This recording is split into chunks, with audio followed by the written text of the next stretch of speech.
Hi friends, ముందుగా అందరికీ happy Diwali. మీ ఇంట్లో దివాళీ ఎలా సెలబ్రేట్ చేసుకున్నారో కామెంట్ చేయండి. మేమైతే మామూలుగానే సెలబ్రేట్ చేసినాము. అయితే షాప్ ఉంది, షాప్ పూజ చేయాలని చెప్పేసి ముందు వీడియోస్లో అయితే చెప్పిన కదా. అయితే ఇక్కడ అక్క మొత్తము పూజకు సంబంధించిన అన్ని ప్రిపేర్ చేస్తుంది. ఇంటికి పెద్ద బిడ్డ కదా, అక్కతోటి అయితే పూజ చేపిస్తున్నాము. మనకైతే ఇట్లాంటివన్నీ సరిగ్గా రావన్నమాట. అక్కను చూసి అయితే అన్నీ నేర్చుకుంటున్నాను. నేర్చుకోవాలి కదా, తప్పదు కాబట్టి అన్నీ అయితే నేర్చుకుంటున్నాను. అక్కనైతే చకచక అన్నీ పెట్టేసి మంచిగా పూజ అయితే చేసేసింది. పూజ చేసి ఇక్కడ హారతి అయితే ఇస్తుంది. హారతి ఇస్తుంటప్పుడు నేనైతే జోకేసిన అనమాట. అక్క చాలా గ్లో ఉన్నావు అక్క అని చెప్తే నవ్వుతుందన్నమాట.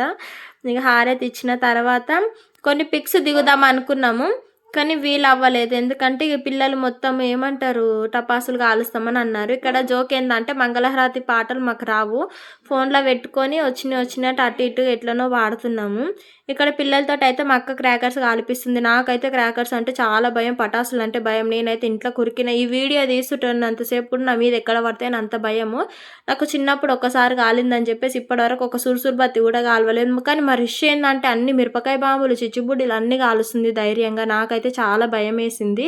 ఇక వీళ్ళు మా అక్క మా ఆయననైతే పిల్లలతో అయితే మంచిగా క్రాకర్స్ అయితే కాలిపించేసారు. నేనైతే అసలు ఇంట్లో కూడా బయటికి అసలు రాలేను, మొత్తం ఇంట్లోనే ఉన్నా. ప్లీజ్ సబ్స్క్రైబ్ చేసుకొని ఉంటాను.